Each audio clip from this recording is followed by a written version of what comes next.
مضمون آپ کو سناؤں علی کی بیٹی کا پیک کے گھر سے اپنے گھر جانا. بہنوں والے بیٹھے ہو، بیٹیوں والے بیٹھے ہو. بیٹی بیاہی جائے اور اپنے گھر چلی جائے، وہ اکیلی آ جائے نا پیک کے گھر، تو کبھی بھی شریف والدین اسے تنہا واپس نہیں جانے دیتے. وہ کہتے انہوں نے بھیج دیا، لگتی جو کچھ نہیں تھی، ہم تو ایسے نہیں بھیجیں گے. یہاں بھائی چھوڑ کے آئے گا، یہاں باپ چھوڑ کے آئے گا. اللہ کسی بیٹی کا پی کے گھر والا مان نہ توڑے. بیٹیوں کو پی کے گھر پہ بڑے مان ہوتے ہیں. آگے سید واپس مدینے.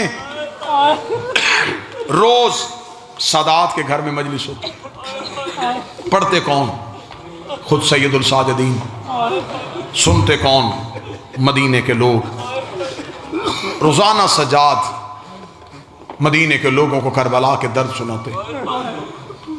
مجلس ہوتی ہے، خطیب یا ذاکر پڑھتا ہے، ہم پڑھ کے چلے جاتے ہیں، آپ بھی چلے جاتے ہیں. اس مجلس میں یہ نہیں ہوتا تھا. مجلس ہو رہی ہوتی تھی یا خطیب کو غش آ جاتا. کافی دیر خطیب ریت پہ بے ہوش رہتا. لوگ چلے جاتے، اندر سے پردے سے ایک بی بی آتی، وہ سر اٹھا کے زانوں پہ رکھ کے ماتھا چوم کے کہتی آنکھیں کھول، یہ مدینہ. حوصلے کے ساتھ، روایت بڑی سخت ہے، حوصلے کے ساتھ. ایک دن مجلس ہو رہی تھی، مجلس تمام ہوئی، لوگ اپنے اپنے گھروں کو چلے گئے. سید الساجدین نے سر اٹھایا تو ایک شخصیت مجلس میں موجود تھی، جس کے سر پہ امامہ نہیں تھا اور آنکھوں پہ ہاتھ رکھ کے وہ رو رہے تھے. مولا سجاد نے آنکھوں کا لہو صاف کر کے پہچانا. پہچان کے مولا سجاد کی آواز آئی، چچا عبداللہ. جس نے ہائے کہا وہ سمجھ گیا، تو نہیں پہنچا میں سمجھاؤں. یہ جعفر طیار کے بیٹے، بی بی عالیہ کے شوہر حضرت عبداللہ ابن جعفر طیار. مولا سجاد نے دیکھا، چچا عبداللہ. جناب عبداللہ نے سر اٹھا کے کہا، جی مولا. یہ ہے اس گھر میں حجت کا احترام. رشتے میں بھتیجا ہے لیکن امام ہے، تو مولا کہہ کے سلام کیا. جی مولا. جناب سجاد نے سر اٹھا کے کہا، چچا عبداللہ آپ کے چہرے پہ کچھ سوال ہے. جناب عبداللہ رو کے کہتے جو سوال پڑھ سکتا ہے وہ سوال جانتا بھی ہے. فرمایا چچا عبداللہ نہیں، بول کے بتائیے سوال کیا ہے. اب میں سوال پڑھوں گا، مرد بے شک چپ رہیں لیکن میری مائیں بہنیں ماتم کا حق ادا کریں. اتنا کہنا تھا. جناب عبداللہ سر اٹھا کے رو کے کہتے اگر آپ کہیں تو زینب اپنے گھر واپس چلی جائے. اگر آپ اجازت دیں. 2.25 سال ہوئی اپنے گھر سے آئی ہوئی. میری 2 بیٹیاں روزانہ دروازے پہ کھڑی ہو جاتی ہیں. شام کے بعد رو کے کہتی بابا آج بھی اماں واپس نہیں آئی. اگر آپ اجازت دیں تو علی کی بیٹی اپنے گھر چلی جائے. اتنا کہنا تھا. مولا سجاد کی آنکھوں کا لہو تیز ہوا. رو کہ کیوں نہیں چچا عبداللہ، آپ حاکم ہیں، میں اپنی ماں سے پوچھتا ہوں. یہ کہہ کے مولا سجاد اٹھے. جیسے مردوں میں مجلس ہو رہی تھی ویسے گھر کے صحن میں بھی مجلس ہو رہی تھی. علی کی بیٹی اکبر کا گھوڑے سے اترنا سنا رہی تھی. مولا سجاد آ کے ایک ستون کے قریب چپ کر کے کھڑے ہو گئے. عالیہ نے مجلس پڑھتے پڑھتے یوں سجاد کا چہرہ دیکھا. بی بی نے برقع اٹھایا، ہاتھ میں لیا. مولا سجاد کے قریب سے گزرتے ہوئے رو کہتی تو نہ رو، میں چلی جاتی ہوں.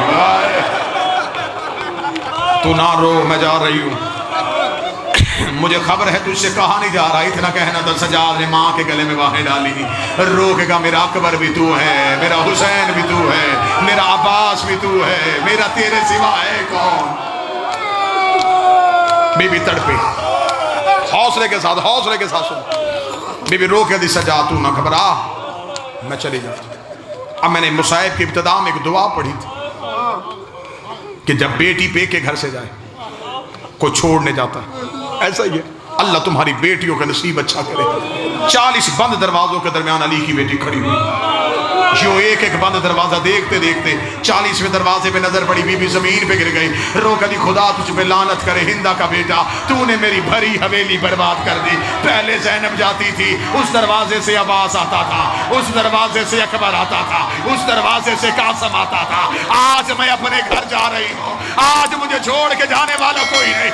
اتنا کہنا تھا، فضہ دوڑ کے آئی، رو کہتی چل میں چھوڑ کے آؤں، اور میں شام کے سفروں کی سنگتی۔ حوصلہ حوصلہ حوصلہ، جس درد کے لیے میں نے محنت کی ہے وہ درد سنو۔ بی بی میں چھوڑ کے آؤں۔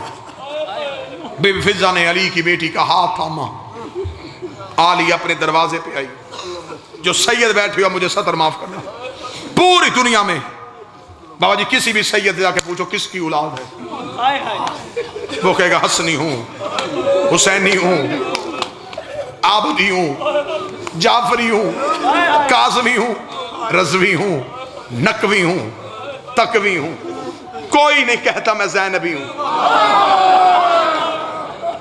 اس بی بی نے کربلا میں صرف بیٹے نہیں دیے، نسل دی ہے، نسل قتل کروائی ہے بی بی نے۔ یہ بی بی آئی ہے اپنے دروازے پہ آنا تھا، علی کی بیٹی اپنے دروازے پہ گر گئی، گر کے رونا شروع کیا۔ بی بی فضہ رو کے کہتی ہیں بی بی اکبر یاد آیا، رو کہتی نہیں بھولی اکبر، لیکن اب اکبر یاد نہیں آیا۔ بی بی حسین یاد آیا، فرمائے نہیں بھولی اس کی 13 ضربے، لیکن اب حسین یاد نہیں آیا۔ فضہ رو کے کہتی بی بی اب تو دروازے پہ گر کیوں گئی ہے؟ بی بی رو کے کہتی اماں فضہ تجھے تو یاد ہے کربلا سے لے کے مدینے تک میں جب بھی روئی ہوں، یا حسین کو روئی، یا اکبر کو روئی، یا حسین کو روئی، یا اکبر کو روئی۔ آج 2 سال کے بعد اپنے دروازے پہ آئی ہو، مجھے میرا اون یاد آ گیا، مجھے میرا محمد یاد آ گیا، اور میرے بیٹے کربلا میں سو گئے۔ اتنا کہنا تھا، عبداللہ تڑپ کے باہر آئے، رو کے گا علی کی بیٹی نہ رو، اون بھی اکبر کا صدقہ، محمد بھی اکبر کا صدقہ، سید مجھے معاف کر دینا۔ جناب عبداللہ نے عالیہ کی کلائی پہ ہاتھ رکھا، بی بی کو اٹھانے کے لیے عبداللہ نے ہاتھ پیچھے کیا، عبداللہ کے ہاتھ میں لہو کی لکیریں تھی۔ رو کے گا تجھے تیری ماں کی چادر کا واسطہ، مجھے بتا تیری کلائیاں زخمی کیوں ہے؟ رو کے کہتی عبداللہ ادھر حسین گھوڑے سے گرا، میرے ہاتھوں میں رسیاں پہنا کے مجھے کبھی اس بازار کبھی اس بازار۔ عبداللہ رو کے کہتا رہا دے دو اجازت۔ اللہ لعنت اللہ علی القوم الظالمین۔